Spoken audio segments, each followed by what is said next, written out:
शाळांच्या माध्यमातून सक्तीने सैनिकी शिक्षण 2 वर्षाचं तरी मुलांना दिलं पाहिजे, तर त्यांच्यामध्ये राष्ट्राचं प्रेम निर्माण होईल. नाहीतर आज भारताच्या विरोधात उभी राहणारे युनिव्हर्सिटीज आहेत.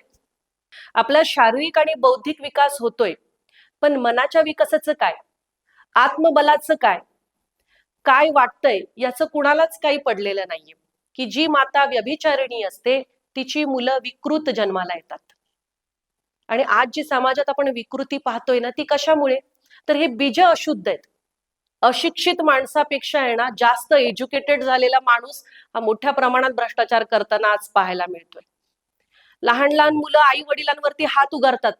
बरेचसे पालकांना मी पाहते, ते लहान मुलं हात उगारतात, मारतात, आई वडील हसत असतात, त्याकडे दुर्लक्ष करतात. ही लहान मुलं आणि ही किशोरवयीन मुलं ही भारताचं उद्याची ही पिढी आहे. आणि ही पिढीच जर अशा प्रकारे गुन्हेगारी मानसिकतेची असेल तर राष्ट्र आपलं कसं विकसित होईल? ही खरी आपली संपत्ती आहे. पालकांच्या हत्या केल्यात मुलांनी 12-13 वर्षाच्या मोबाईल न दिल्यामुळे. मध्यंतरी बघा, काही दिवसांपूर्वी राजगुरुनगरमध्ये चालू ट्युशन मध्ये शिकवणी वर्गात 10वीच्या मुलाने धारदार शस्त्राने त्याच्याच वर्गमित्राची हत्या केली. लोकांना हल्ली स्वतःची पण जबाबदारी घ्यायची नाहीये, कुटुंबाची तर लांबच राहिली, अशी अवस्था निर्माण झालेली. त्यांना ओसीडीचा त्रास होतो, एन्झायटीचा त्रास होतो. एन्झायटी तर हल्ली सगळ्यांच्या मुखात सर्रास येतं. बघा, पाश्चात्य लोक आज भगवद्गीतेचा अभ्यास करतात. भगवद्गीतेतून खूप साऱ्या सायंटिस्ट लोकांनी प्रेरणा घेतलेली आहे. खूप सारे नामांकित हॉलिवूडचे हिरोज आहे किंवा तिकडचे बिझनेसमॅन आहेत ज्यांनी हिंदू धर्म स्वीकारलाय. का?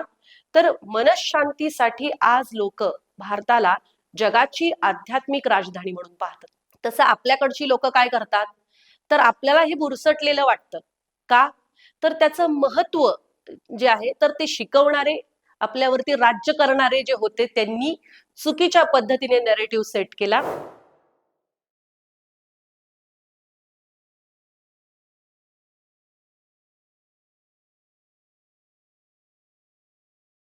सर्वांना नमस्कार. जगद्गुरु भगवान श्रीकृष्ण, माझे गुरु सच्चिदानंद परब्रह्म डॉक्टर जयंत बाळाजी आठवले यांच्या चरणी प्रार्थना करते आणि सर्वांना नमस्कार करून माझ्या विषयाला सुरुवात करते. आजची आपण जर परिस्थिती पाहिली तर दिवसेंदिवस समाजामध्ये वाढती असुरक्षितता असो, हिंसेचं प्रमाण असो किंवा ताणतणावाचं प्रमाण असो, ते दिवसागणिक वाढताना दिसतंय. यामध्ये गंभीर समस्या म्हणजे आज लहान मुलांमध्ये सुद्धा मोठ्या प्रमाणात ते व्यसनांच्या अधीन झालेले आहेत असं आपल्याला पाहायला मिळतंय. मग याच्या मुळाशी काय आहे? तर याच्या मुळाशी आहे ते म्हणजे आज सगळ्या गोष्टींची प्रगती होताना आपल्याला पाहायला मिळते. म्हणजे शारीरिक शिक्षण आपल्याला मिळतंय, बौद्धिक सुद्धा शिक्षण आपल्याला मिळतंय.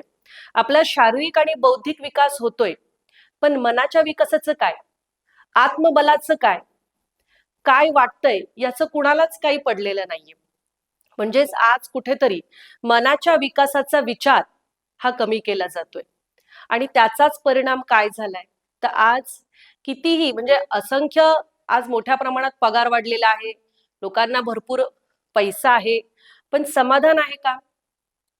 आज जर बघितलं तर समाजामध्ये खूप प्रचंड ज्ञान जे आहे ते आज आपल्याला मिळतंय. खूप सारे सोर्सेस आहेत ज्यातून आपण वेगवेगळ्या प्रकारचं ज्ञान घेऊ शकतो. पण असा सुशिक्षित माणूस हा प्रामाणिक किंवा संस्कारित असेलच असं आपण सांगू शकतो का? खरं तर बघितलं तर जास्त अशिक्षित माणसापेक्षा आहे ना, जास्त एज्युकेटेड झालेला माणूस हा मोठ्या प्रमाणात भ्रष्टाचार करताना आज पाहायला मिळतोय. मग कुठेतरी आहे ना, हे अर्धवट शिक्षण आपल्याला मिळतंय असा प्रश्न निर्माण होतो. काही वर्षापूर्वी शैक्षणिक म्हणजे आपल्या राज्य शासनाने शाळेमध्ये मूल्य शिक्षणाचा तास सुरू केले होते. आता ते नाहीयेत. पण ह्या मूल्य शिक्षणाची आवश्यकता काय हो? खरं तर सगळ्या प्रकारचं शिक्षण आज दिलं जातंय, पण मूल्यांचं शिक्षण म्हणजे व्हॅल्यू एज्युकेशन का आवश्यक आहे? मुळात मूल्य शिक्षण म्हणजे काय? तर शिक्षण अधिक संस्कार म्हणजे मूल्य शिक्षण. आणि संस्कार म्हणजे काय? तर संस्कार म्हणजे शुद्धीकरण. संस्कार म्हणजे गुणांचा गुणाकार आणि दोषांचा भागाकार. म्हणजे गुण वाढवणं आणि दोष कमी करणं म्हणजे संस्कार. आज सुशिक्षित माणूस जो आहे तर त्याला संस्कारांची झालर असणं फार गरजेचं आहे. आणि आज त्याचाच अभाव कुठेतरी पाहायला मिळतो. संस्कार दोन प्रकारचे असतात, एक चांगले संस्कार आणि एक वाईट संस्कार. आपल्या सगळ्यांना माहिती आहे. चांगल्या संस्कारांना आपण सुसंस्कार म्हणतो, ज्याच्यामध्ये प्रामाणिकपणा आहे, खरं बोलणं आहे, नियोजन करणं आहे, सकाळी लवकर उठणं आहे, मोठ्यांचा आदर करणं आहे. आणि वाईट संस्कार ज्याला आपण कुसंस्कार म्हणतो ते कोणते, तर याच्या विरुद्ध इतरांना निराश करणं, इतरांचा अपमान करणं, इतरांचा द्वेष करणं, खोटं बोलणं, चोरी करणं, हे कुसंस्कार. आज जर आपण पाहायला गेलं तर या सुसंस्काराची शिकवण नसल्यामुळे लहान मुलांपासून आपण पाहूया की लहान मुलांपासून या संस्काराची रुजवणूक न झाल्यामुळे त्याचे परिणाम आज काय पाहायला मिळतात किंवा याची आवश्यकता काय.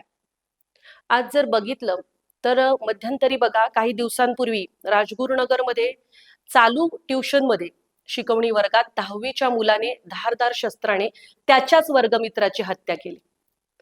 आज जे आहे तर सर्रास मोठ्या प्रमाणात ही अल्पवयीन मुलं जे आहे तर हत्या करतायत, त्यांना काहीच वाटत नाही. लहान लहान मुलं आई वडिलांवरती हात उगारतात. बरेचसे पालकांना मी पाहते, ते लहान मुलं हात उगारतात, मारतात, आई वडील हसत असतात, त्याकडे दुर्लक्ष करतात.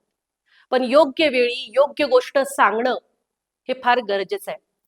कारण लहान मुलं ही मातीच्या घड्याप्रमाणे असतात, ती लहानपणीच घडवू शकतो. एकदा वय वाढल्यानंतर दृढ झालेले संस्कार आपण बदलण्यासाठी फार कष्ट घ्यावे लागतात.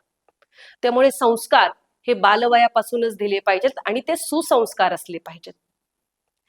दुसरी गोष्ट आणखीन जर पाहिलं तर आपल्या बघा, एका सर्वेक्षणानुसार मुलं जी आहेत तर पहिलं व्यसन वयाच्या 13व्या वर्षीच करतात शाळेमध्ये. तंबाखू खाणं किंवा वेगवेगळे जे आहेत तर त्याची व्यसनं केली जातात. थिनर आहे किंवा वेगवेगळ्या गोष्टी आहेत.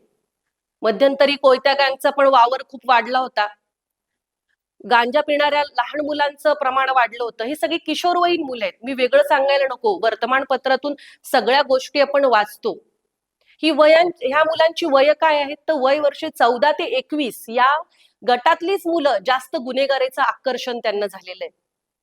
याचं कारण काय, एकतर पहिलं आहे ते म्हणजे चित्रपट, बॉलिवूड. संस्कृतमध्ये एक वचन आहे, द्रष्टा दृश्य वशात बद्ध. म्हणजे आपण जे पाहतो त्यामध्ये आपण अडकतो आणि तशी कृती करण्याची इच्छा आपल्याला होत असते. म्हणून आपण काय पाहतो हे सुद्धा फार महत्वाचं आहे. ही सायकोलॉजी. आपण जे पाहणार ते विचार आपल्या मनात येतात आणि विचार ही कृतीची जननी आहे. त्यामुळे कृती करण्यासाठी प्रेरित करणारा हा विचार आहे. आणि म्हणून बॉलिवूडमध्ये आज जर आपण पाहिलं तर काय पाहायला मिळतं, तर हिरोपेक्षा विलेन जरा जास्त वरचढ श्रेष्ठ दाखवला जातो. त्याची एक प्रकारची हवा असते. सगळ्या मुलांना आकर्षण असतं. हल्ली सगळ्या मुलांना डॉन व्हायचं असतं. पण आदर्श व्यक्तिमत्व व्हायचंय, मला छत्रपती शिवाजी महाराजांचा मावळा व्हायचंय, मला महाराजांप्रमाणे कृती करायची, हा जो विचार आहे किंवा जे कोणी राष्ट्रपुरुष होऊन गेलेले आहेत त्यांच्याप्रमाणे मला व्हायचंय, हा विचार अल्प असतो. का, तर आपल्या समोर आज जे बॉलिवूडच्या माध्यमातून आदर्श उभे केले जात आहेत तर ते अशा प्रकारे गुन्हेगारीला प्रोत्साहन देणारे आणि गुन्हेगारी क्षेत्रातल्या व्यक्तींना मोठं करून दाखवल्यामुळे आज मुलांना त्याचं आकर्षण आहे. आणि म्हणून समाजातली वाढती गुन्हेगारी आणि या अल्पवयीन मुलांमध्ये वाढणारी गुन्हेगारी हा चिंतेचा विषय. ही लहान मुलं आणि ही किशोरवयीन मुलं ही भारताचं उद्याची ही पिढी आहे. आणि ही पिढीच जर अशा प्रकारे गुन्हेगारी मानसिकतेची असेल तर राष्ट्र आपलं कसं विकसित होईल, ही खरी आपली संपत्ती आहे. त्यामुळे लहान मुलं आणि किशोरवयीन मुलांवरती संस्कार करणं फार आवश्यक आहे. आज जर आपण पाहिलं तर NCRB च्या 2023च्या सर्वेक्षणानुसार भारतामध्ये 2023 साली 62.4 लाख एवढे जे आहेत तर गुन्हे नोंदवले गेले. म्हणजे 6 सेकंदाला एक गुन्हा भारतामध्ये झालेला आहे. दिवसाला 81 बलात्कार महिलांवरती झालेले आहे. हे मी नाही सांगत, NCRBचा आकडेवारी आहे ही. आणि यामध्ये सगळ्यात जास्त बळी पडणारे कोण आहेत, तर महिला आणि लहान मुलं. आज जर आपण पाहिलं तर आणखीन त्याच्या जोडीला सायबर गुन्हे हे सगळ्यात जास्त प्रमाणात वाढलेले आहेत. आणि 2023 मध्ये या सायबर गुन्ह्यांची नोंद मोठ्या प्रमाणात झालेली. पहा, हे सायबर गुन्हे करणारे म्हणजे ते सगळे सुशिक्षित आहेत ना, त्यांना सगळं टेक्निकल नॉलेज आहे, सोशल मीडियाचं नॉलेज आहे. मग त्यांना तर शिक्षण मिळालेलं आहे. मग ते त्या शिक्षणाचा वापर कशासाठी करतायत? म्हणजेच केवळ शिक्षण घेऊन आपण एक चांगला माणूस होऊ शकतो याची गॅरंटी नाही. एखादं शस्त्र आपण शिकल्यानंतर ते आपण कशासाठी वापरायचं याचं ज्ञान संस्कार देत असतात. एखादं शिक्षण घेतल्यानंतर ते कसं वापरायचं याचं ज्ञान आपल्याला संस्कार देत असतात. आणि म्हणून संस्कारांची गरज आहे. आणि त्याच्या जोडीलाच आज जर बघितलं तर या वाढते गुन्हेगारीमध्ये आता आपल्याकडे अल फलाह युनिव्हर्सिटीमध्ये जी भारतामध्ये होती, तर त्याच्यातले पण खूप सारे डॉक्टर्स पकडले गेले जे देशाच्या विरोधात कारवाई करणार आहेत. अशा खूप साऱ्या युनिव्हर्सिटीज आज भारतामध्ये आहेत. भारत तेरे तुकडे होंगेच्या घोषणा आज भारतामध्ये दिल्या जातात. ते भारतीय एज्युकेशन म्हणजे भारतातल्याच त्या युनिव्हर्सिटीज आहेत जिथे हे विद्यार्थी आहेत जे राष्ट्राच्या विरोधात आज बोलतात. तर का? म्हणजेच काय तर या शिक्षणाच्या माध्यमातून आपण राष्ट्रभक्त आणि संस्कारनिष्ठ पिढी तयार करायला कुठेतरी कमी पडतोय. केवळ शिक्षण देऊन चालणार नाही, त्याच्या जोडीला आपण संस्कार देणं तितकंच आवश्यक आहे. कारण ज्ञान मिळेल पण त्याला चारित्र्याची जर जोड नसेल ना तर ते ज्ञान विध्वंसक असतं. आणि चारित्र्य निर्मिती ही केवळ संस्कारांमुळे होत असते. आणि त्यामुळे आज शाळांच्या माध्यमातून हे व्हॅल्यू एज्युकेशन आहे, हे संस्कार आहेत, तर ते मोठ्या प्रमाणात देण्याची व्यवस्था राज्य आणि केंद्र शासनाने केली पाहिजे. आणखीन आपण पुढे जाऊन बघूया की हे संस्कार नसल्यामुळे आजच्या समाजाची स्थिती कशी झाली. बघा, पूर्वी एकत्र कुटुंब पद्धती असायची आणि त्यामुळे मुलं कधी मोठी व्हायची कळायचं पण नाही. आणि संध्याकाळच्या वेळेस ज्यावेळेस आजी देवाच्या पुढे दिवा लावण्यासाठी बसायची, श्लोक स्तोत्र पठण करायची, त्यावेळेस आपसुकच लहान मुलं जाऊन बसायचे आजी सोबत. तिथे ते मंत्र पठण स्तोत्र पठण करायचे, नामस्मरण करायचे आणि चांगले संस्कार आजी आजोबा त्यांच्यावरती जे आहेत तर ते करायचे. पण आता काय झाले ना, न्यूक्लिअर फॅमिली, छोटं कुटुंब झाले. त्याला बरेचसे कारण आहेत की काही नोकरी निमित्त असू द्या किंवा अन्य अजून काही कारण आहेत. पण कुटुंब छोटं झाले. मुलांची मुलं 1 किंवा 2, आई वडील दोघांना नोकरी करायची असते. आणि मग आता मुलांची जबाबदारी आहे, मुलाला खेळायला कोण नाहीये, मग घे बाबा मोबाईल, बघ बाबा टीव्ही. का तर मी थकून आले ऑफिसवरून, मला पण माझा वैयक्तिक वेळ पाहिजे. मग मला मुलांना तो जो क्वालिटी टाइम द्यायला पाहिजे तो मी देऊ शकत नाही. आज अशी मातांची आणि पित्यांची परिस्थिती. केवळ एक स्त्री किंवा केवळ एक पुरुष असे यांना दोष देऊन उपयोग नाही. ही जबाबदारी आपल्या सगळ्यांची आणि तिथे आपण कुठेतरी आज कमी पडतोय. आणि याचा परिणाम काय झालाय तर मुलांना काय वाटतंय ना हे मुलं सांगूच शकत नाही. मुलं केवळ जे आहेत तर त्या टीव्ही आणि मोबाईलचा आधार घेतात, त्याच्यामध्ये स्वतःला गुंतवून घेतात आणि त्यांना जे काही वाटत असतं ते कुणाला सांगू शकत नाही. आई वडील त्यांना तो जो वेळ आहे संवादासाठी तो देऊ शकत नाहीत.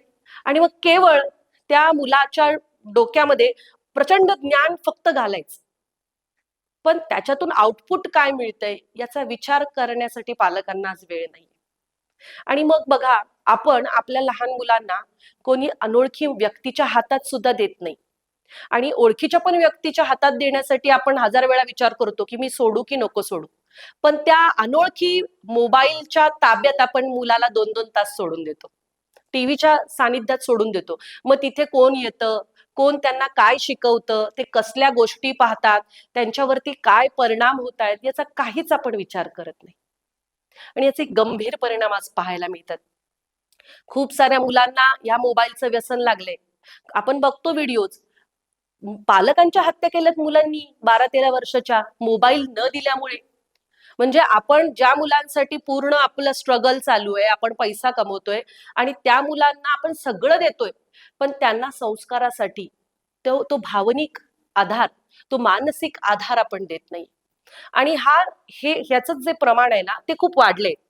आणि दुसरी गोष्ट काय, या टीव्हीवरती ज्या काही जाहिराती येतात मग मुलं त्याचा हट्ट करतात.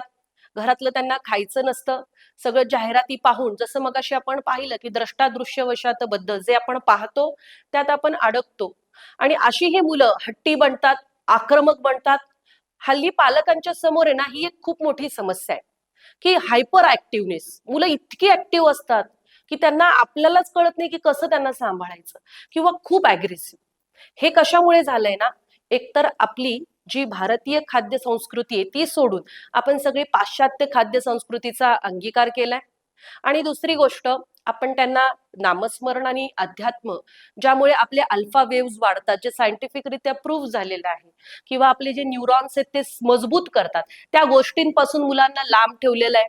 त्यांना फक्त रेस का घोडा, लंबी रेस का घोडा, तू शिक, पैसे कमव. त्यांना स्वार्थी वृत्तीकडे आपणच लोटतो आहोत. आपण काय करतो ना, आपल्या मुलांना शाळेत पाठवताना म्हणतो की तुझी पेन्सिल आहे बरं का, तूच वापरायची, कोणाला द्यायची नाही. किंवा हा तुझा डबा आहे बरं का, तूच खायचा, द्यायचा नाही कुणाला. मग त्या मुलाला आहे ना, शेअरिंगची सवयच लागत नाही. त्याला आपण स्वार्थी करतो आणि मग तो मोठा झाल्यावर आई वडिलांना पण म्हणतो आता हे माझं आहे, निघा. मग हे याला रुजवणारं कोण आहे? हे रुजवणारे आपणच आहोत.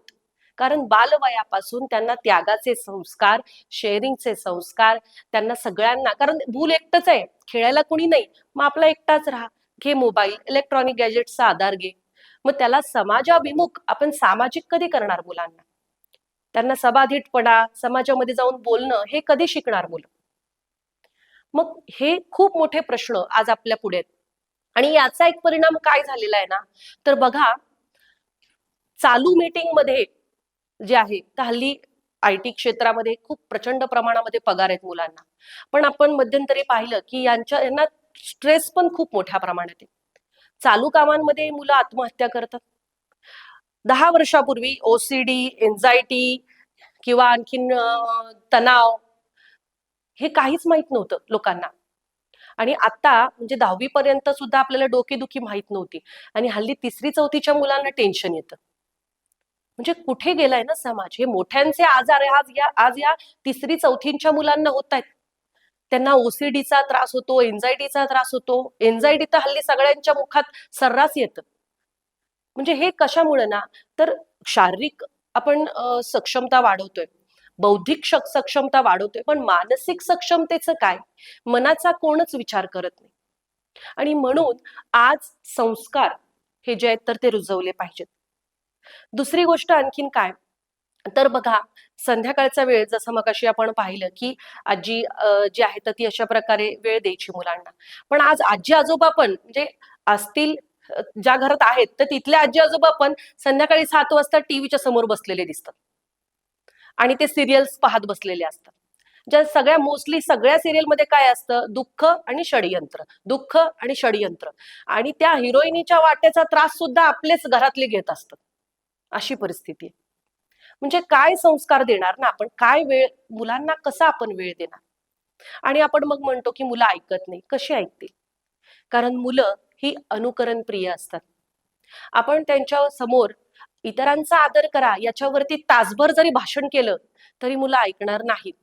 मुलांनी जर इतरांचा आदर करायला हवा, तर त्यासाठी आधी आई वडिलांनी त्यांच्या समोर इतरांचा आदर केला पाहिजे. कारण मुलं ही अनुकरण प्रिय असतात. मग जेव्हा आई वडील घरातल्या मोठ्यांचा आदर करतात, त्यांच्याशी मोठ्याने बोलत नाही, त्यांना नमस्कार करतात, तेव्हा त्या लहान मुलाला आपसुकच वाटतं की आपले आई वडील करतायत तर मी का नको करायला. म्हणून मुलांची संस्कारांची पहिली शाळा आहे ती म्हणजे आई वडील. आई वडिलांच्याच अनुकरणातून मुलं घडत असतात. आणि त्यामुळे आपण घरातून हे संस्कार प्रथम सुरू केले पाहिजेत. आणि त्यानंतर जे आहे तर आपलं एज्युकेशन, शिक्षण, ज्या ठिकाणी आपण शिक्षण घेतो, त्यामुळे आपण आपले मुलं जी आहेत तर ती कोणाच्या संगतीत आहेत याचा आपण विचार नक्की केला पाहिजे. कारण जर आपण पाहिलं तर बघा, आपल्याला एक उदाहरण शाळेमध्ये पण द्यायचे की एक सडका कांदा बाकीच्या चांगल्या कांद्यांसोबत ठेवला तर कालांतराने बाकीचे पण कांदे खराब होतात. का तर ते ट्रान्सफर होतो, त्याची जी काही दुर्गंधी आहे किंवा खराब आहे प्रकार तो. मग तसंच आपल्या याच्यामध्ये सायन्समध्ये आहे बघा कन्सेप्ट कोहरन्स. त्या कोहरन्स मध्ये काय होतं, तर सगळ्या ठिकाणी स्टेबिलिटी निर्माण होते. सगळेजण वेगवेगळे ज्या गोष्टी त्या एकत्र आल्या, त्यांचे वेगवेगळे सगळ्यांचे व्हायब्रेशन्स असतील, तर कोहरन्स ही जी कॉन्सेप्ट काय सांगते, तर सगळे जे आहे तर काही वेळाने सगळे एकाच फेज मध्ये असतात, स्टेबल होतात सगळे. हा सायंटिफिक ती एक व्याख्या आहे. मग तसंच जेव्हा आपण एखाद्या व्यक्तीच्या सानिध्यामध्ये जातो, तर त्या व्यक्तीच्या जे व्हायब्रेशन्स आहेत त्याच्या विचारांचे, तर त्याचा आपल्यावरती इफेक्ट हा होत असतो. याला दुसरं एक सायंटिफिक जे उदाहरण सांगितलं तर रेझोनन्स आहे. रेझोनन्स मध्ये काय होतं, तर एक जी वायर आहे तर ती वायर स्थिर असते, आणि एक ट्युनिंग फोर्क आपण घेतो तो व्हायब्रेट करतो, आणि त्याचं व्हायब्रेशन त्या स्थिर तारेकडे ट्रान्सफर होतं, आणि ती तार सुद्धा काय होते, त्याचा अँप्लिट्यूड वाढतो, ती सुद्धा व्हायब्रेट व्हायला लागते. म्हणजे ती एनर्जी ट्रान्सफर होते. पहिले तर एक स्टेबलच होतं. म्हणजेच आपण सुद्धा काय होतं ना, आपल्या प्रत्येकाला एक एनर्जी लेवल आहे, एनर्जी फील्ड प्रत्येकाची आहे. जसं या हल्ली काय आहे ना, लोकांचा स्तर असा झालेला आहे की बुद्धी पलीकडच्या गोष्टी पण आपल्याला बुद्धीने समजून सांगाव्या लागतात. त्यामुळे आता ही जे कन्सेप्ट आहेत ना, त्या आपल्याला सायंटिफिकरित्या पण समजून घेतल्या पाहिजेत, की कशा प्रकारे या पॉझिटिव्ह आणि नेगेटिव्ह गोष्टींचा परिणाम हा आपल्यावरती होत असतो. मग म्हणून ज्या वेळेस आपण अशा तमोगुणी वाईट दुर्गुण असणाऱ्या लोकांच्या सानिध्यात जातो, तर या कोहरन्स आणि रेझोनन्सची कन्सेप्ट नुसार ती जी एनर्जी आहे तर ती आपल्याकडे ट्रान्सफर होत असते. पूर्वी लोक म्हणायचे वान नाही पण गुण लागला.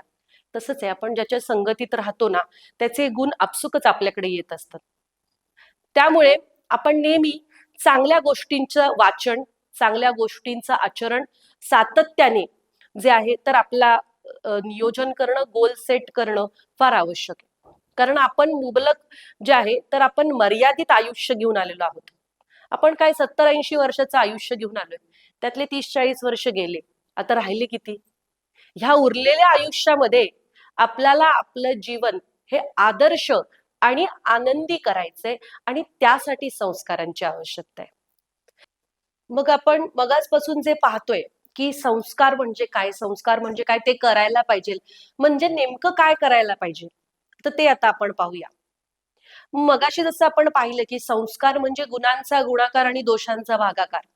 याचा अर्थ काय, तर आपल्याला एक आनंदी आणि आदर्श जर आयुष्य जगायचं असेल, तर सर्वप्रथम आपल्यातले गुण वाढवले पाहिजे, आणि आपल्यातील दोष आणि अहंकार कमी केला पाहिजे.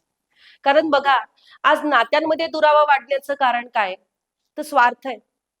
खरं तर आपल्याला माहित नाही, आताची परिस्थिती अशी झाली आहे की पुढच्या क्षणाला काय होईल हे सुद्धा सांगू शकत नाही आपण.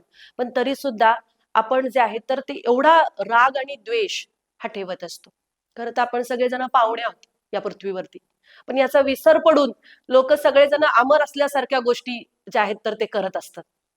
आणि त्यामुळे पहिल्यांदा आपल्याला आपल्यातील जर आनंदी व्हायचं असेल, आपल्याला आदर्श जीवन जगायचं असेल, तर आपल्यात ते गुण वाढवले पाहिजेत. आणि यासाठी सगळ्यात पहिल्यांदा आधी आपण स्वीकारलं पाहिजे की हो, मी चुकते. हल्ली काय होतं ना, लोक लोक कशी चुकतात आणि परिस्थिती कशी कारणीभूत होती याचाच विचार जास्त करतात. पण त्या प्रसंगामध्ये मी काय करायला पाहिजे होतं, मी काय बदल करायला पाहिजे होतं, हा अंतर्मुक्तीने विचार करायला आज आपण कमी पडतोय. कारण आपल्या अवतीभोवती ज्या गोष्टी आहेत ना, तर त्या सगळ्या गोष्टी आपल्याला बहिर्मुख करतात. म्हणजे काय, सातत्याने बाहेर बघायला शिकवतात, पण आत डोकवायला कुणीच शिकवत नाही. आणि यासाठी आपला जन्म झालाय, लक्षात घ्या. आपला जन्म कशासाठी झालाय, तर स्वतःच्या विकासासाठी आपला जन्म झालेला आहे. स्वतःचा विकास आपल्याला साध्य करायचा आहे. मग तो कोणा दुसऱ्याच्या वागण्याने होणार नाहीये, तो आपल्यालाच करावा लागणार आहे. त्यामुळे आनंद सुद्धा कोणीतरी व्यक्ती मला आणून देईल, कुठली तरी परिस्थिती झाल्यावर मी आनंदी होईल असं नाहीये. तर प्रत्येक परिस्थितीमधला आनंद मी माझा शोधला पाहिजे. आणि तो कसा शोधतो आपण, तर हे आपल्याला जे आहे ते संस्कार शिकवत असतात, आणि हे आपण लहान मुलांना शिकवत नाही. मुलांना अपयश पचवायला शिकवत नाही. आपण मुलांना जे आहे तर कठीण प्रसंगामध्ये स्थिर राहायला शिकवत नाही. पुन्हा उभारी घेऊन कष्ट करायला शिकवत नाही. उलट मुलांना डिमॉरलाइज करायला आपण पुढे असतो. अरे असं कसं तुझा नंबर नाही आला, तुला म्हणजे त्याला आपण आणखीन जे आहे तर त्याचा कॉन्फिडन्स कमी करून टाकतो. तर या गोष्टी सगळ्या संस्कारातून निर्माण होत असतात. म्हणून मुलांच्या आधी पालकांमध्ये ते असणं फार गरजेचं आहे. जेव्हा पालक सुसंस्कारित असतील तेव्हाच ते आदर्श बालक निर्माण करू शकतात. जसं शुद्ध बीजापोटी फळ रसाळ गोमटी, बीज शुद्ध असणं फार गरजेचं आहे. म्हणून हिंदू धर्मामध्ये 16 संस्कार ही एक कन्सेप्ट आहे, ज्यामध्ये जन्मापासून अंत्येष्टीपर्यंतचे संस्कार केले जातात. अगदी विवाह सुद्धा आज आपल्याकडे संस्कार म्हणून पाहिलं जातं. हे संस्कार कशासाठी? तर मगाशी आपण सांगितलं ना की शुद्धीकरणाची झालर त्याला असली पाहिजे प्रत्येक कृतीला. मग यामध्ये हल्ली पाहिलं तर आपल्याकडे बघा जे विवाह संस्कार आहेत तर त्यांना खरं तर विधींचं महत्व खूप जास्त आहे. देवा ब्राह्मणांच्या साक्षीने, त्या अग्नीच्या साक्षीने, मंत्रासहित ते त्या ठिकाणी तो संस्कार केला जातो. मुलाला, वधूला आणि जो वर आहे त्यांना पुढचं भावी आयुष्य कसं जगायचं, कशा पद्धतीने हा विवाह निभावायचा आहे, या विधींना जास्त महत्व दिलं जातं. पण हल्ली आपण पाहिलं गेलं तर त्या विधींना फार कमी महत्व देताना पाहिलं जातं. यामध्ये सगळ्यात जास्त मेकअप आणि अदर सगळ्या म्हणजे मनोरंजन जे आहे त्याला जास्त त्याच्याकडे पाहिलं जातं. पण ह्या भावी पिढीसाठीचा तो संस्कार त्या मुलावरती आणि त्या वधूवरती रुजवण्याचं काम त्या विधींच्या माध्यमातून होत असतं. मग तसं बघितलं तर हल्ली कोर्ट मॅरेज पण होतात. पण बघा सह्या करून जे केलं जातं ना तो करार असतो. त्या करारामध्ये वृक्षपणा असतो, पण संस्कारांमध्ये तो ओलावा असतो नात्याचा. आणि अजून तिसरी गोष्ट, हल्ली लिव्ह इन रिलेशनशिप मध्ये राहतात, ज्याच्यामध्ये काहीच गोष्टींचा म्हणजे त्या नात्यामध्ये कुठली, खरं त्याला नातच म्हणू शकत नाही आपण, पण त्याच्यामध्ये कुठलीही जी आहे तर सुरक्षिततेची हमी नाही. म्हणजे हे अगदी रस्त्यावर फिरणाऱ्या जनावरांसारखंच झालं ना. ते पण कुत्रे मांजरे पण असंच करत असतात. मग त्यांच्यात आणि आपल्यात काहीतरी फरक आहे ना माणूस म्हणून. आणि कुठलीही कृती ही समाजावरती काय परिणाम करते याचा विचार करणं गरजेचं आहे. असं आदर्शासारखं म्हणून चालत नसतं. बरीचशी पिढी म्हणते, बरीचशी लोक म्हणतात की नाही आम्हाला मिळालं नव्हतं, माझ्या मुलाला मिळलं पाहिजे. मग त्याला इतकं देतो की तो मुलगा नंतर काहीच करायला तयार होत नाही. आपलं वाटतं मला मिळालं नाही, त्याला दिलं पाहिजे. आणि मग आदर्शासारखं तो इतकं करतो की त्याला काही बंधनच राहत नाही. मग गाडी घ्यायची आणि उडवायचं झोपलेल्या माणसाने. हे असे प्रकार पाहायला मिळतात. मग म्हणून आपण हे संस्कार करत असताना ह्या संस्कारांचं महत्व आपल्या धर्मशास्त्रांमध्ये खूप मोठ्या प्रमाणात दिलेलं आहे. मग विवाह हा सुद्धा आपल्याकडे संस्कार म्हणून बघितलं जातं. कारण विवाहाची कन्सेप्ट काय तर सुप्रजनन, भारतवर्षासाठी आदर्श पुत्र निर्माण होण्यासाठी ती जी आहे तर देवा ब्राह्मणांच्या साक्षीने प्रामाणिकपणे हे नातं निभावून एक आदर्श पिढी जे आहे निर्माण करण्यासाठी आम्ही पती पत्नी जे आहे तर व्रतबद्ध आहोत. आपलं आयुष्यानंतर लग्नानंतर मुलांसाठीच आपण सगळं जे आहे तर प्रयत्न करतो ना की त्याला चांगला मुलगा तयार झाला पाहिजे, जो माझ्या कुटुंबासाठी आणि भारतवर्षासाठी या राष्ट्रासाठी आदर्श असला पाहिजे. एवढा व्यापक विचारांनी ही विवाह संस्था केलेली आहे. पण आज त्याला सुद्धा गालबोट लागले हे अशा प्रकारचे उच्छृंखल पाश्चात्य लोकांचं जे आहे ते अनुकरण करून, ज्याच्यामध्ये कुठलीही जबाबदारी घ्यायची नाहीये. लोकांना हल्ली स्वतःची पण जबाबदारी घ्यायची नाहीये, कुटुंबाची तर लांबच राहिली, अशी अवस्था निर्माण झालेली. त्यामुळे संस्कारांची आवश्यकता आहे. आणि म्हणून आपल्याकडे हिंदू धर्मात संस्कारांना फार महत्व दिलेलं आहे. मग मुळात हिंदू म्हणजे काय? कारण भारतीय संस्कृती प्राचीन आहे. या ठिकाणी बहुतांश जे आहेत 80% हून अधिक लोक जे आहेत ते हिंदू आहेत. मग हिंदू म्हणजे काय? तर हीनम दूषयती इति हिंदू जाती विशेषः. जो हीन गुणांचा त्याग करतो आणि चांगल्या गुणांचा अंगीकार करतो तो हिंदू, असं सांगितलेलं आहे. म्हणजे धर्माचीच व्याख्या मुळात अशी आहे की आपल्याला चांगले गुण आपल्यात निर्माण करायचे. मग जो हे प्रयत्न करतो त्याला आपण हिंदू म्हणणार. पण ही व्याख्या किती जणांना माहिती? कारण आपण अभ्यासच करत नाही. आणि धर्म म्हणजे काय? तर धर्म म्हणजे जीवन जगण्याची कला. आता कसं झालंय ना, स्वातंत्र्यानंतर म्हणजे स्वातंत्र्याच्या आधीच ऍक्च्युली इंग्रजांनी बाहेरूनच एवढी लोक बोलवली होती या ठिकाणची संस्कृती मोडतोड करण्यासाठी. कारण की त्यांना भारतामध्ये जे काही सोनं आहे, कारण भारताला आहे ना जगाची आध्यात्मिक राजधानी म्हटलं जातं. सगळे अध्यात्म शिकण्यासाठी हल्ली भारतात येतात. खूप सारे नामांकित हॉलिवूडचे हिरोज आहे किंवा तिकडचे बिझनेसमॅन आहेत ज्यांनी हिंदू धर्म स्वीकारलाय. का? तर मनशांतीसाठी आज लोक भारताला जगाची आध्यात्मिक राजधानी म्हणून पाहतात. आणि जसं म्हणतात दिव्याखाली अंधार, तसं आपल्याकडची लोक काय करतात, तर आपल्याला हे बुरसटलेलं वाटतं. का? तर त्याचं महत्व जे आहे तर ते शिकवणारे, आपल्यावरती राज्य करणारे जे होते त्यांनी चुकीच्या पद्धतीने नॅरेटिव्ह सेट केला. आणि हे कसं बुरसटलेलं आहे, कसं तुम्ही याच्या बाहेर पडलं पाहिजे आणि तरच तुमचा विकास होईल भौतिक गोष्टीत राहिलात तर, हे प्रामुख्याने आपल्यावरती बिंबवलं. आणि म्हणून धर्म याची व्याख्या समजून घेत असताना, धर्म म्हणजे काय, तर जसं आपण म्हणतो शेजार धर्म, पत्नी धर्म, पती धर्म, म्हणजे काय, तर ते नातं, ते कर्तव्य उत्तम पद्धतीने निभावण्यासाठीचे जे माझे नियम आहेत त्याला आपण धर्म म्हणतो. मग तो धर्म आपण अनुसरला पाहिजे ना.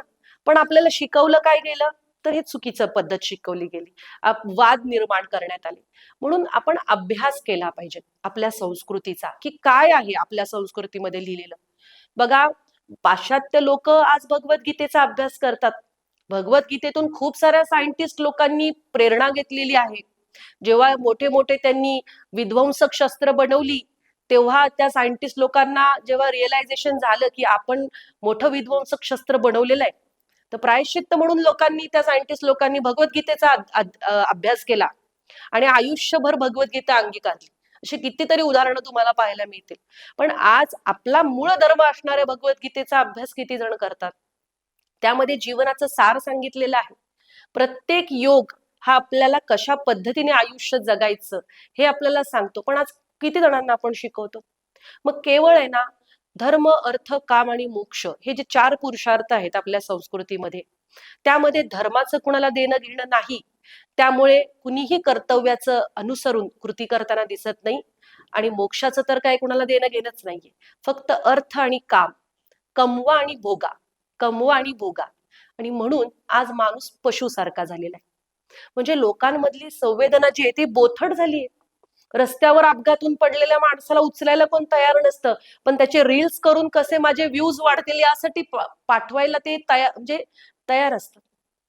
मग किती लज्जास्पद गोष्ट आहे. आज आपण नुसतं म्हणतो मानवता धर्म. कसला मानवता धर्म? तुम्हाला त्याचे जे आहेत तर आचारसंहिताच माहित नाहीये. नुसतं म्हणून होत नसतं, आचरणात आणावं लागतं. आणि यासाठी आपण आपल्या भारतीय संस्कृतीचा अभ्यास केला पाहिजे. कारण धर्म हा राष्ट्राचा प्राण असतो. एखादं राष्ट्र जर त्याची संस्कृती विसरली तर ते राष्ट्र नष्ट होतं. म्हणून राष्ट्र आणि राष्ट्राचा का विचार करायचा? राष्ट्र नष्ट झालं तर आपलं काय होणार आहे? म्हणून राष्ट्राच्या सुरक्षिततेसाठी संस्कृतीची सुरक्षा ही खूप महत्वाची, लक्षात घ्या. आणि आपले जे ऋषीमुनी होते तर त्यांनी अतिशय सायंटिफिक रित्या सगळ्या गोष्टी धर्मग्रंथांमध्ये, वेदांमध्ये, उपनिषदांमध्ये या लिहून ठेवलेल्या आहेत. पण काय होतं ना, आपण त्याचा अभ्यास करत नाही. आपल्या माथी या मागच्या 40-50 वर्षाच्या कालावधीत आहे ना, सगळ्या आपल्या संस्कृतीच्या विरुद्ध गोष्टी मांडल्या गेल्या. म्हणून सगळ्यात पहिल्यांदा आत्ताच्या पिढीने हे लक्षात घ्यावं की आपण खूप भौतिक प्रगती करतोय आणि करावी पण, नाही असं नाही, पण ती करत असताना आपण आपल्या संस्कृतीचा सुद्धा अभ्यास केला पाहिजे. कारण पैसा कसा वापरायचा, कसा कमवायचा ते आपण शिकतो, पण तो कसा वापरायचा याचा विवेक आपल्याला संस्कार आणि संस्कृती देत असते. तो विवेक जागृत असणं फार गरजेचं आहे.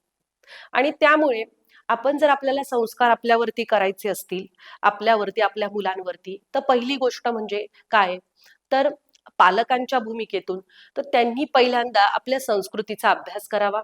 मुलांना त्या संस्कृतीचं आचरण लहान वयापासून करायला शिकावं. कारण याचा आदर्श उदाहरण आहे ते म्हणजे राजमाता जिजाऊ. बघा, राजमाता जिजाऊंनी ज्या वेळेस पाहिलं की पाची पातशांचं आपल्या या महाराष्ट्रावरती आणि पूर्ण भारतावरती संकट चालून आलेलं आहे, त्यावेळेस त्या माऊलीने आई तुळजाभवानी पुढे साकडं घातलं की पुत्र देई ऐसा गुंडा ज्याचा तिन्ही लोकी झेंडा. म्हणजे माझ्या पोटी असा महापराक्रमी पुत्र जन्माला येऊ दे, माझ्या पोटी, बर का, शेजारणीच्या नाही. म्हणजे ती माता सुद्धा राष्ट्रासाठी आणि धर्मासाठी त्याग करायला सिद्ध होती. आणि मग त्या माऊलीला जेव्हा दिवस राहिले त्यावेळेस त्यांना जे डोहाळे लागायचे ते कसे असायचे, तर तलवारबाजी करूया, घोडसवारी करूया, म्लेच्छांशी युद्ध करूया, असे डोहाळे त्या माऊलीला लागले. हल्लीच्या पुरोगामी महिलांसारखे डोहाळे नाही लागले. म्हणजे आपण पाहतो की वेगवेगळे डोहाळे लागतात आता हल्ली, पण त्यांना हिंदवी स्वराज्याचे डोहाळे लागले होते. त्या ज्या ज्या गावात जायच्या ना राजमाता जिजाऊ, त्या त्या गावात त्या रामायण आणि महाभारताचं पारायण ठेवायला सांगायच्या. कारण का, तर आपल्या धर्मात, हिंदू धर्मात आहे ना की 16 संस्कार. तर संस्कार हे गर्भापासून, गर्भात अपत्य जे आहे तर ते आल्यापासून ते सुरू झाले पाहिजे. एव्हा ना मी तर म्हणेन की आई वडील ज्यावेळेस पहिल्यांदा विचार करतात ना की आता आपल्याला आई वडील व्हायचंय, त्याच क्षणापासून संस्काराची सुरुवात होत असते. कारण तो भूमिका आई वडिलांनी तेव्हापासूनच रुजवायची असते, जबाबदारीची जाणीव.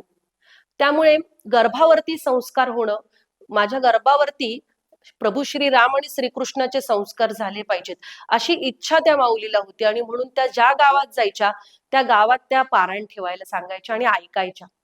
आणि म्हणून या अशा वीरांगणाच्या पोटी कोण जन्माला आले, तर साक्षात छत्रपती जन्माला आले ना, ज्यांनी किती लहान वयात रोहिडेश्वरावरती शपथ घेतली हिंदवी स्वराज्याची, संघटन केलं एवढ्या लहान वयात. आणि आत्ताची आपली 15-16 वर्षाची पोरं काय करताना दिसतात आपल्याला.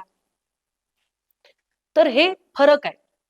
म्हणून आपल्याला जर वाटत असेल की आपल्या मुलांनी सुद्धा उत्तम चारित्र्य संपन्न नागरिक व्हावं, एक आदर्श व्यक्ती व्हावं, कसे व्यावसायिक पुष्कळ होतील, पण पण चारित्र्य संपन्न व्यावसायिक झालं तर त्याची प्रगती अधिक आहे. आणि आज त्याचाच अभाव आहे. आणि म्हणून आपल्याला पालक म्हणून सगळ्यात पहिल्यांदा आपली संस्कृती याचा अभ्यास केला पाहिजे, ज्यामध्ये वेगवेगळे धर्मग्रंथ आहेत. काहीतरी काल्पनिक कादंबऱ्या वाचण्यापेक्षा ग्रंथ वाचा ना. पुष्कळ आपल्याकडे काव्य आहेत, पुष्कळ आपल्याकडे ज्ञान आहे. म्हणजे किती संहिता आहेत आपल्याकडे, किती हजारो जन्म घेतले ना आपण, तरी हे ज्ञान आपलं घेऊ शकणार नाही, एवढं ज्ञान आहे आपल्याकडे. पण ते सोडायचे आणि ते काहीतरी काल्पनिक कादंबऱ्या वाचत बसायच्या. त्याच्यातून काय ज्ञान मिळणार आहे. आपल्याकडे श्वास आपण मोजून घेऊन आलेलो आहोत, लक्षात घ्या. त्यामुळे आपल्या प्रायोरिटीज सेट करणं फार गरजेचं आहे. कुठं आपण वेळ, पैशापेक्षा सुद्धा अमूल्य वेळ आहे, कारण तो झप झप झप संपत चाललेला आहे आपल्याकडचा. आपल्याला वाटतं वाढदिवस आपण साजरा केला की आपल्याला वाटतं अरे छान आता पुढचा, पण आपलं 1 वर्ष संपलंय हे लक्षात घ्या आपल्या स्टॉक मधलं. त्यामुळे आपण आपल्या आदर्श आणि आनंदी जीवनासाठी आपण हे पहिल्यांदा अभ्यास केला पाहिजे. आणि नुसता अभ्यास नाही तर आचरणात पण आणलं पाहिजे. केवळ पांडित्य असून उपयोग नाही, आचरणात सुद्धा आणणं गरजेचं आहे. कारण बघा, आपण सगळ्या गोष्टी कशासाठी करतो, तर आनंद मिळवण्यासाठीच ना. पण आनंद मिळतो का मला सांगा. सुखाच्या विरुद्ध काय, दुःख. पण आनंदाला विरुद्धार्थी शब्द आहे का? आनंदाला विरुद्धार्थी शब्द नाही. तो सच्चित आनंद आहे, कधीही न संपणार. आणि ते आपल्याला शिकायचे की कुठल्याही प्रसंगात मला स्थिर आणि आनंदी राहायचे. आणि हे कोण शिकवतं, तर हे आपले जे पुरातन, हे जे होऊन गेलेले आहेत, हे अवतार झालेले आहेत, ऋषीमुनी झालेले आहेत, त्यानंतर हे सगळे वीर झालेले आहेत, राष्ट्रपुरुष झालेले आहेत, ज्यांनी ह्या कठीण काळाला तोंड दिलेलं आहे. मग त्यांच्या आदर्शातून आपल्याला शिकलं पाहिजे ना, की व्यसनी नटनटी, व्यभिचारिणी नटनटींच्या माध्यमातून शिकलं पाहिजे. 31 डिसेंबरची सगळ्यांनी पाहिले या वर्षीचे 31 डिसेंबरच्या बातम्या. म्हणजे अक्षरशः बोलू शकत नाही अशा घटना आहेत. मुलांच्या बरोबरीने नाही, मुलांच्या पेक्षा जास्त मुली दारू पिऊन म्हणजे आहेत तर रस्त्यावर पडलेल्या पाहायला मिळाल्या बातम्यांमध्ये. एक तर घटना आपण सगळ्यांनी बघितली असेल, जी एक महिला आहे तर लहान मुलाला घेऊन गेली होती पार्टीला, दारू पिऊन चालता येईना तिला, रस्त्यावर पडलीये. जो रिक्षावाला त्यांना सोडवायला चालले, त्याने त्या बाईच्या 6 वर्षाच्या मुलाला धरून तो रस्त्यावर उभा आहे आणि पोलिसांना बोलवले. त्या आईला चालता पण येईना घरी जाण्यासाठी. मग अशा जर माता असतील तर काय पुत्र घडवणार आहेत या. त्यांची पुत्र त्याच्यापेक्षा डेंजर होणार. कारण धर्मशास्त्र सांगतं की जी माता व्यभिचारिणी असते तिची मुलं विकृत जन्माला येतात. आणि आज जी समाजात आपण विकृती पाहतोय ना, ती कशामुळे, तर हे बीज अशुद्ध आहेत. एकाला ब्लेम नाही करणार, स्त्री किंवा पुरुष, हे दोघं पण आपण जबाबदार आहोत. त्यामुळे हे जे माणूस म्हणून जगण्यासाठी ही जी संस्कारांची झालर आहे ना, ती फार आवश्यक आहे, लक्षात घ्या. स्वातंत्र्य स्वातंत्र्य म्हणता म्हणता कधी त्याचं रूपांतर स्वैराचारात होतं याचं भान कुठंतरी, याची एक छोटीशी लक्ष्मण रेषा आपण ठरवून घेतली पाहिजे. आणि त्यासाठी जेव्हा आपण हे उत्तम चारित्र्य असणाऱ्यांचा अभ्यास करतो ना, त्यावेळेस आपण आपल्या समोर ते ध्येय राहतं आणि आपण आपल्याला डेव्हलप करण्यासाठी वेळ देतो. म्हणून पहिली गोष्ट पालकांनी आपल्या मुलांना या शिक्षणासोबतच जे आहे तर आपल्या संस्कृतीचं सुद्धा शिक्षण देऊया आणि आचरणाला त्यांना प्रेरित करूया. दुसरी गोष्ट, शाळांच्या माध्यमातून सक्तीने सैनिकी शिक्षण 2 वर्षाचं तरी मुलांना दिलं पाहिजे, तर त्यांच्यामध्ये राष्ट्राचं प्रेम निर्माण होईल. नाहीतर आज भारताच्या विरोधात उभी राहणारे युनिव्हर्सिटीज आहेत, मग राष्ट्र एकसंध कसं राहील? राष्ट्रावरचं संकट टळायचं असेल तर त्यासाठी नागरिक राष्ट्रभक्त असणं आवश्यक आहे. म्हणून देशात केवळ येत ना उपक्रम शाळेमध्ये पण काहीतरी दाखवायचे, अहवाल करायचे, काहीतरी फक्त आम्ही देशभक्ती म्हणजे दाखवण्यासाठी नको, खरं मनात भावना निर्माण होईल ना अशा कृती आपण करूया, तर तो नागरिक तयार होईल.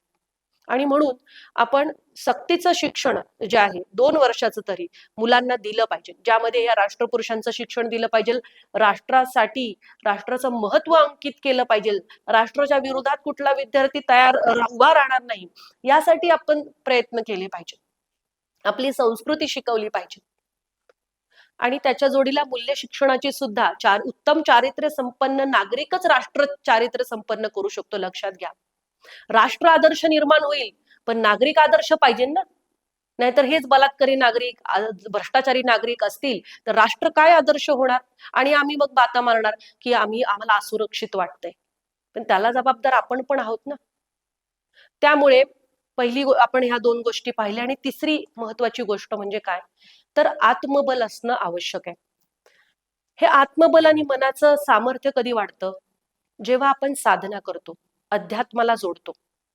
हे अध्यात्म म्हणजे काय, तर सगळ्यात सोपी गोष्ट जे कलियुगामध्ये आहे ते म्हणजे नामस्मरण.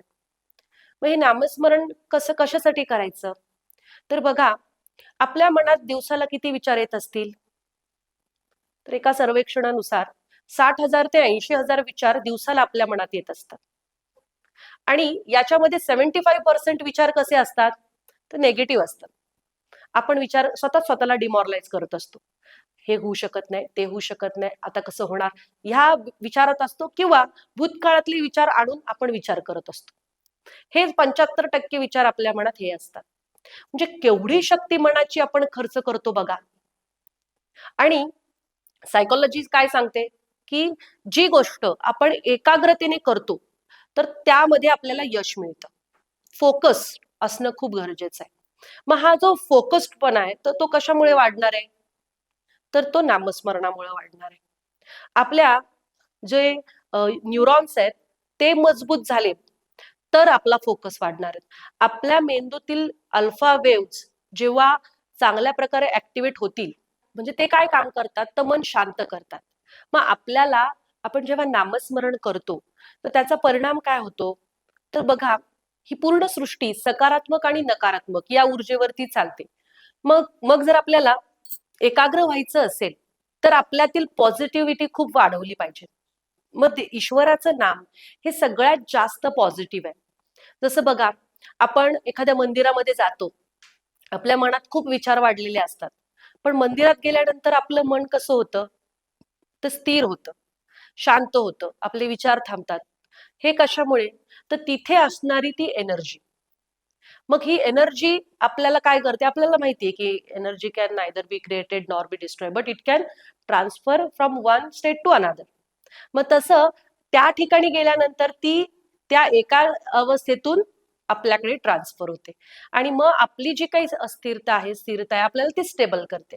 मग असं सातत्याने जर आपण या पॉझिटिव्ह एनर्जीच्या कॉन्टॅक्टमध्ये राहिलो तर आपल्या मनामध्ये जे 60 ते 80,000 विचार आहेत तर त्याच्यावरती ते किती काम करेल ना, आणि आपल्याला ते किती फोकस्ड करेल, ज्याचा उपयोग आपल्याला व्यावहारिक जीवनात पण होणार आहे, आपल्या आत्मिक उत्कर्षासाठी सुद्धा होणार आहे. त्यामुळे बऱ्याच जणांना जे वाटतं की अध्यात्म हे म्हातारपणी करण्याच्या गोष्टी आहेत, तर हे साफ चुकीचं आहे. अध्यात्म हे बालवयापासून मुलांना शिकवलं पाहिजे. नामस्मरण हे बालवयापासून त्यांच्याकडून करून घेतलं पाहिजे. तेव्हा त्या मुलामध्ये स्थिरता निर्माण होईल, तेव्हा त्याची कॉन्सन्ट्रेशन जे आहे तर ती लेवल वाढणार आहे, तेव्हा तो त्याचे गोल जे आहेत तर त्यासाठी धडपडणार आहे, चिकाटी त्याची वाढणार आहे. त्यामुळे एखाद्याचं मूल अतिशय चंचल असेल, हायपर ऍक्टिव्ह असेल, तर तुम्ही त्याच्याकडून काही वेळ तरी नामस्मरण करून घ्या. सगळ्यात कठीण काम काय मला सांगा? काहीही न करणं, विदाऊट मोबाईल शांत बसणं, हे जास्त कठीण काम आहे. स्वतःला अंतर्मुख करणं, आणि याच्यासाठीच आपण वेळ देत नाही. आपण आहे ना, सगळ्यासाठी वेळ देतो, पण आपण स्वतःसाठी वेळ देत नाही, की माझ्या आत काय चाललंय हे डोकावून बघायला आपल्याला वेळ नाही. सातत्याने जेव्हा आपण नामस्मरण करतो, तेव्हा ती ऊर्जा आपली खूप पॉझिटिव्ह होते. आणि अशी एखादी व्यक्ती आहे ना, सकारात्मक असेल तर ती इतरांना सकारात्मक करू शकते. मला सांगा, जे आपल्याकडे आहे तेच आपण इतरांना देणार ना. मग एखाद्या व्यक्तीच्या मनामध्ये जर सतत ताण असेल, तर ती सगळ्यांवरती चिडणारच आहे. तुमच्याकडे जे असतं तेच तुम्ही दुसऱ्यांना देता. तुम्ही जर आनंदी असाल तरच तुम्ही सगळ्यांना आनंदी करू शकता, तरच तुम्ही पॉझिटिव्ह अप्रोचनी जीवनाकडे पाहू शकता. आणि हा जो पॉझिटिव्ह दृष्टिकोन आहे, तो आपल्याला अध्यात्म आणि धर्म देत असतं, आणि म्हणून याच्याशी आपल्याला जोडायचंय. आज सगळं केलं जातं, पण याच्याकडे हे सोडलं जातं. आणि हे आता पाश्चात्य लोकांनी बरोबर ओळखलंय, आणि ते लोक इकडे अभ्यास करायला येतात, पण आपण अजून ते करत नाही आहोत. जसं भारतामध्ये योग होता, आणि हा योग बाहेर गेला, आणि बाहेरच्या देशातून जेव्हा योगाहून भारतात आला, की सगळे योगा करायला लागले. पण योग इथलाच ना. तोपर्यंत कोणीच योगाचं महत्व जाणून घेतलं नाही. म्हणजे आपल्याला सवय लागलीये पारतंत्र्याची. दुसऱ्यांनी सांगितलं की आपण करायचं. पण मग आपलं जे महत्व आहे ना, त्याचा आपण अभ्यास केला पाहिजे. म्हणून आपण प्रत्येकाने नामस्मरण सुरू करूया. मग हे कोणतं करायचं? तर समजा सोपं आहे. आता प्रत्येक जण आपापल्या आवडीनुसार करत असतील, पण एक सर्वसाधारण नियम काय आहे? तर आपल्या प्रत्येकाला एका विशिष्ट कुळामध्ये जन्माला घातलेलं आहे भगवंताने. मग त्या कुळाच्या कुलदेवीचं नामस्मरण आपण केलं पाहिजे. जसं आजारी पडल्यावरती आपण, आपल्याला वाटेल ते आवडेल ते औषध खातो का? नाही खात ना. डॉक्टरांनी जे आपल्याला सांगितलेलं आहे तेच खातो, ज्या आजारावरती जे आवश्यक आहे. मग धर्मग्रंथांमध्ये असं दिलंय की आपली जी आध्यात्मिक, व्यावहारिक, पारमार्थिक उन्नती आहे, तर ती कुलदेवीच्या हातामध्ये असते. म्हणून आपण कुलदेवीचं नामस्मरण केलं पाहिजे. जसं छत्रपती शिवाजी महाराजांच्या मुखात सतत जगदंब जगदंब असायचं. हे जगदंब म्हणजे कोण? तर आई तुळजाभवानी, जी त्यांची कुलदेवी होती. संत तुकाराम महाराजांच्या मुखात सतत विठ्ठल विठ्ठल असायचं. हे विठ्ठल म्हणजे कोण? तर ते त्यांचं कुलदैवत होतं. मग त्यांनी जर एवढा उत्कर्ष साध्य केला असेल, तर आपण का नाही करू शकत? म्हणून आपण नामस्मरण कसं करावं? तर कोणाची भवानी देवी असेल, तर श्री भवानी देव्यै नमः असा नामजप करावा. समजा कोणाची कुलदेवी तुळजा भवानी झालं, यमाई असेल, तर श्री यमाई देव्यै नमः, म्हणजे सुरुवातीला श्री, त्यानंतर देवीचं नाव, त्यानंतर देव्यै, आणि मग नमः. बरं, या नामस्मरणाला कुठलंही बंधन नाही. तुम्ही कोणत्याही वेळी, कोणत्याही अवस्थेमध्ये करू शकता. फक्त तुम्हाला ते एकाग्रतेने करायचंय. सुरुवातीला अडचण येईल. नामस्मरणाला बसल्यावर प्रचंड विचार येतील, बसावंसं वाटणार नाही. तसं होणारच आहे. कारण अंतर्मन आधीच खूप विचारांनी भरलेलं आहे ना. मग ते नवीन गोष्ट ऍक्सेप्ट नाही करत. मग आधी संघर्ष त्यांचा सुरू होतो. मग ते नामस्मरणाची ऊर्जा वाढेल तसे हे अंतरंगातले अशुद्ध विचार बाहेर पडायला लागतात, आणि मग ते स्थिर होतं. ही प्रोसेस आहे. त्या प्रोसेसला वेळ द्यावं लागतं, पण त्याच्यामध्ये सातत्य पाहिजे. ते खूप महत्वाचं आहे. तर प्रत्येकाने हे नामस्मरण सुरू करा, आणि या संस्काराची जी झालर आहे ते आनंदी आणि एक आदर्श जीवन जगण्यासाठी निश्चितच आपल्यासाठी लाभ करून घ्या. आम्ही हिंदू जनजागृती समितीच्या वतीने असे धर्मशिक्षण वर्ग गावोगावी घेत असतो विनामूल्य, की ज्यामध्ये हे आपण शिकवतो की हे कशा पद्धतीने धर्म काय आहे, काय राष्ट्रभक्ती कशी रुजवली पाहिजे, सणावारांचं शास्त्र काय आहे, हे सगळं आम्ही गावागावात जाऊन वेगवेगळ्या उपक्रमांच्या माध्यमातून सांगत असतो. तर तुम्ही सुद्धा या उपक्रमांचा निश्चितच लाभ घ्या.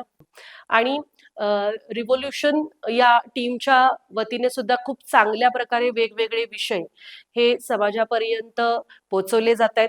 आता हे रिव्होल्युशन म्हणजे क्रांती, मग ही विचारांची असू द्या किंवा समाज परिवर्तनाची असू द्या, तर ही क्रांती युग परिवर्तनासाठी फार आवश्यक असते, जे निश्चितच रिव्होल्युशन टीमच्या माध्यमातून खूप चांगल्या प्रकारे केले जाते. तर मी पण त्यांना शुभेच्छा देते, आणि त्यांचं मनापासून आभार पण व्यक्त करते की आपण अशा प्रकारे इथे विषय मांडण्याची संधी दिली. आपण निश्चितच हा जो विषय आहे तर तो अधिकाधिक जणांपर्यंत पोहोचवा. या चॅनलला लाईक, सबस्क्राईब आणि अधिकाधिक यांचे व्हिडिओ शेअर करा, जेणेकरून ज्या राष्ट्र निर्मितीसाठी जी काही क्रांती होणं अपेक्षित आहे तर त्याच्यासाठी निश्चितच तुमच्या एका लाईक आणि सबस्क्राईबने हातभार लागेल.